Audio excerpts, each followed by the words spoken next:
everybody. Welcome back to Every Genesis Song Ranked. Today I'm going to be counting down from number 79 to number 70. Just as a matter of chance, I noticed when I was reviewing the outline that there are quite a lot of B-sides mixed into the set today. So I guess the theme for this batch might be oddities and curiosities that are better than you'd expect, often I think significantly so. There's also a fairly beloved song that I've put somewhat lower than might be expected. I hope my reasoning for that one is clear. As always, I'm Hans from Electric Brain, Electric Shadow. We are a contemporary art rock project that strives to balance musical and thematic complexity with emotional accessibility and nuance, which I think is a mission that should seem familiar to any Genesis fans. There are a couple of album playlists here on YouTube if you want to check those out. Or, of course, you can always look us up on Bandcamp or your preferred streaming platform. Number 79, I've put Happy the Man. Not too much to say about this weird little B-side. It's a little sweet, it's a little ominous, it's a little charming, it's pretty but not strikingly so. I think it's a little hard with this song to tell actually what it is they really are trying to achieve, right? But that uncertainty of purpose actually becomes a feature instead of a bug, and is maybe my favorite thing about the song. Number 78, I've put Taking It All Too Hard, which is a mid-tempo ballad that you could argue is actually kind of similar in its ingredients and construction to In Too Deep, which is a song that I've put much further down on this list. I think Taking It All Too Hard uses those similar ingredients to make something that's really much darker and more compelling. The interweaving piano and acoustic during the chorus is really beautiful and complex in kind of a subtle way. And, the synth pads on the verse really kind of give a sense of hanging over the abyss. I'm not sure if I would say this song is underrated precisely, but I do think that there are less effective songs in a similar vein that get way more attention. So number 77, I've put Feeding the Fire. And Invisible Touch, it gets a rap as the band's lightest weight album, which I think is entirely deserved. But, if you go through the B-sides, you really realize that that was more a question of selection than it was the nature of the whole session. If you take the current track list of that album and you toss out In Too Deep, you toss out Throwing It All Away, you replace them with Do the Neurotic and with this song, all of a sudden you end up with something that actually has more long songs than Abacab or the self-titled. But of course, by this point their aesthetic priorities had shifted. They weren't going to do that. And I think that maybe results in an album where some of the most interesting material actually did end up on the B-sides, even if, in many circles it's still regarded as a classic. Now, this song is not a long song, obviously, but, the intense, biting lyric, the kind of thudding, really unfunky rhythm, the kind of just general resolute uncatchiness of the whole thing are really nothing like the tone of a lot of the rest of Invisible Touch. Now, personally, I think that lyric is delightful. It's one of the best bits of kind of Banksian nastiness. It maybe could have been put in a little bit more effective setting, but it's such a good lyric, and, the venom of Phil's delivery carries it so well. Ultimately, I think this is one of their most distinctive B-sides, one of the B-sides that makes the most interesting departures from the main album, and really kind of gives you a sense of a version of what could have been. Number 76, I've put Here Comes the Supernatural Anaesthetist, or Anaesthetist, if you follow the pronunciation that Peter uses on the recording. So side 3 of Lamb is kind of, even more so than the whole album, is just sort of one weird diversion after another. And this is one of the weirder ones, right? There's basically 3 lyric lines to carry the actual story, and then kind of a long guitar solo. That solo, though, I think is a really excellent testament to Steve's ability as a guitarist, and more than that, I think to his unique approach to using the instrument. It's tightly composed, it's intricate, but it's also deeply weird, and it's hard, at least for me, to pin it clearly to any particular musical tradition, right? It's a great example of the way that his playing balances writing and melody and technique. So the song overall is lopsided, perhaps, in its construction, but still really intensely pleasurable.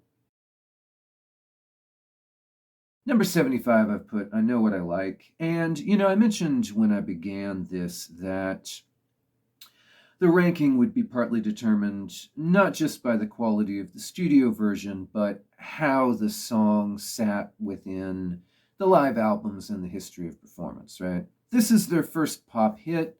As a studio piece, it's a wonderfully clean, succinct, bizarre, understated piece, and I think the understatement is really key to how it works in the studio. It's also the first song, really, that they took and bloated with a bunch of junk.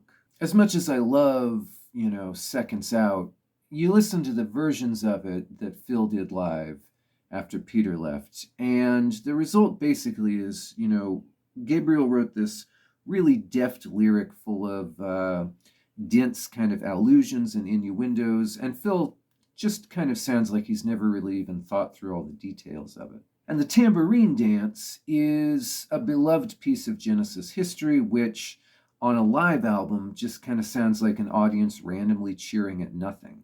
If this were just the studio piece, it would rate higher, but the role that it's ended up serving in their overall history is kind of being the vehicle for the most tedious moments of a couple of their live albums, and I've had to move it down a bit because of that. Number 74, I've put Submarine. And, it's interesting that both Duke and Abacab had what you might call dismembered epics, right? Pieces which were written to go together, but were eventually split up. In the case of the Duke suite, of course, having those pieces of a long song at the beginning and end really kind of enhances the unity of the album in a very effective way. In the case of Abacab, those pieces were hidden in B-sides, and that connection is to some extent a matter of conjecture. Now, this particular song, of course, the title is generally taken to be an answer to the riddle contained within the second half of Dodo Lurker. And there are a lot of people who hear this as a coda to that song. In isolation, it's kind of a moody instrumental with a really effective slow burn arrangement. You could argue ultimately that there's not too much else in the song besides that arrangement from a writing standpoint, but I think that the kind of slow lift and build really gives it a mood that's unique within the Abacab sessions. And, this is about as good as a B-side can be, while still ultimately absolutely deserving to be a B-side. Number 73, I've put Seven Stones. This is a song that I think has grown in prominence over the years as people have kind of come to appreciate some of the more obscure, often some of the shorter pieces from the classic lineup. I love this song. I can't help nitpicking it at the same time. The chords and melodies are elegant, but not quite inspiring in the way some of the other pieces from this era are. The mellotron and the organ sound fantastic here, but you wish sometimes that maybe another element had a little more room to shine. The lyric is full of really arresting images and vignettes, but at the same time, it's not really clear if they cohere into a bigger idea. The song is really adorable and a wonderful mood piece.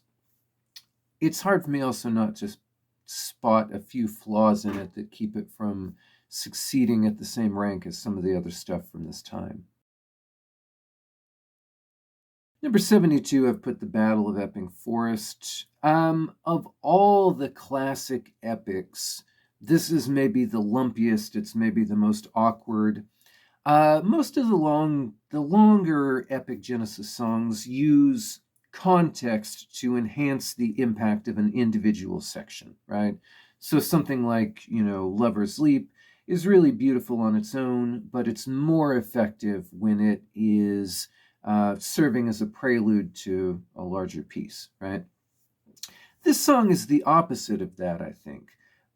It has all kinds of lyrical and musical details that are really impressive and well crafted in isolation at a micro level, but somehow, when you put them all together in a string, it doesn't really cohere into something that has the same kind of momentum as a lot of the most effective long songs. Number 71, I've put You Might Recall. We've already talked a little bit about some of the song choices around Abacab. It's been noted a few times, I think, that, when they were selecting tracks for that album, they were trying to focus more on exploration and surprise and things that were as far as possible from their normal sound. It's easy to imagine putting this piece on the full album because it is really, I think, a fairly moving and well-crafted piece.